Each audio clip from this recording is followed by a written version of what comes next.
All right, let's dive right in. We're going to get into one of the toughest, most real questions in this whole manifestation space. It's a question that, let's be honest, has probably kept you up at night. There it is. That's the raw question. Does the law of assumption play favorites? Is it just easier for people who haven't been through hell and back?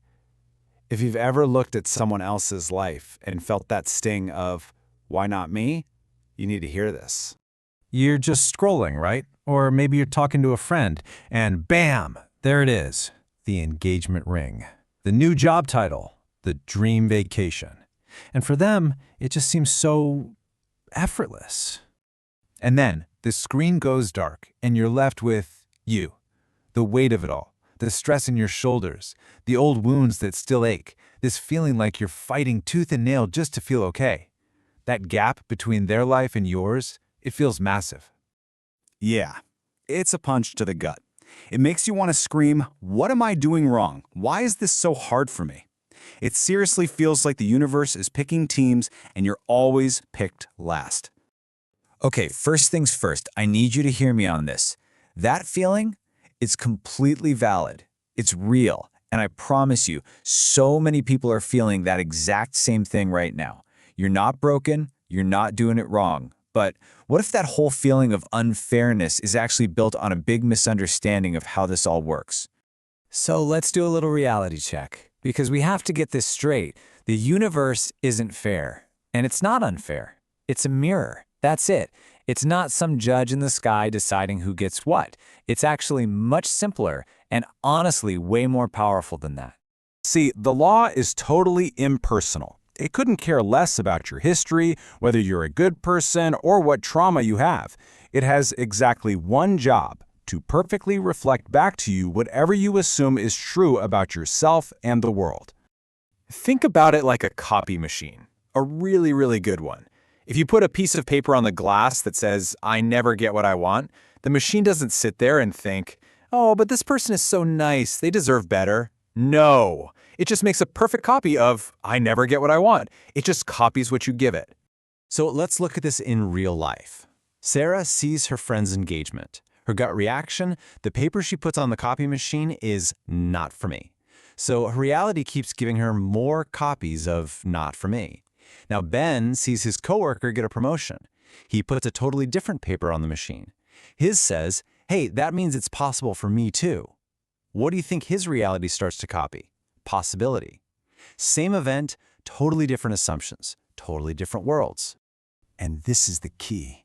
That feeling of jealousy, it's you telling the copy machine, I don't have that.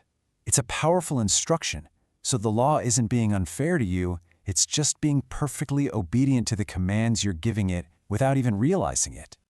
Okay, you might be thinking, but what about the trauma? What about all this history that feels so heavy and real? I hear you. So let's get into our second big reality check, because this is where so many of us get stuck. We're taught to see time like a road. The past is behind us, the future is ahead. But in consciousness, where all this creation actually happens, there's only one single point in time, right now, the eternal now. Your past isn't some concrete thing that defines you. It's just a collection of memories that you are choosing to bring into your awareness right now. Here's a way to think about it. Imagine your mind is a TV. That trauma from your past, it's like a DVD of a really scary movie. The actual event is long over, but every time you dwell on it, you are literally picking up the remote control, popping in that DVD, and pressing play in this present moment. You're the one holding the remote.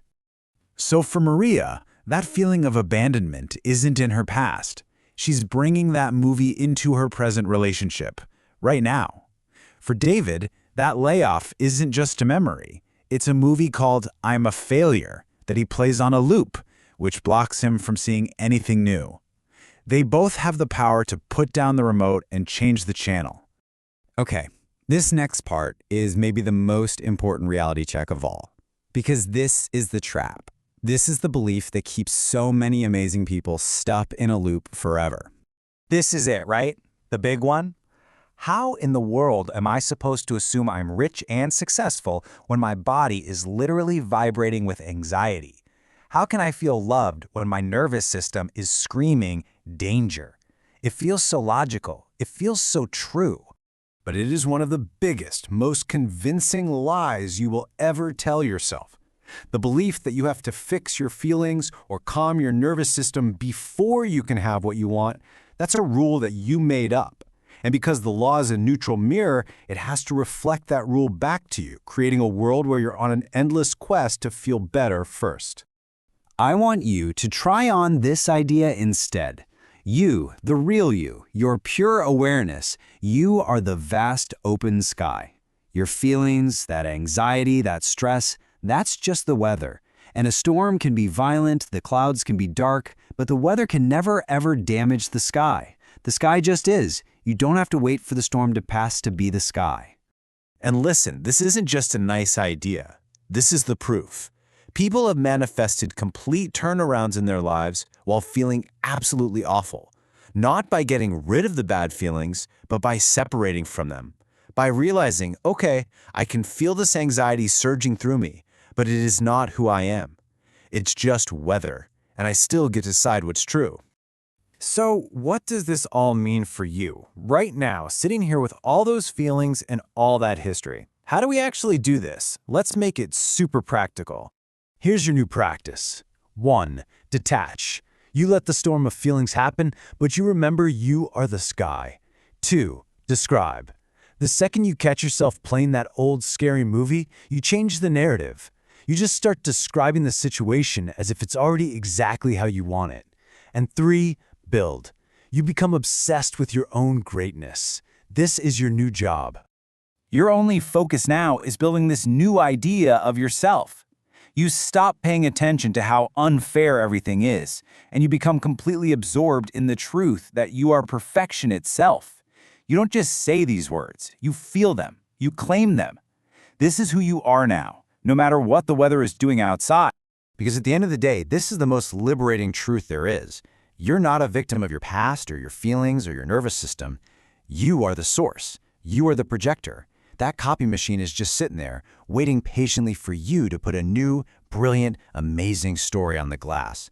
So, what new story are you going to start copying right now?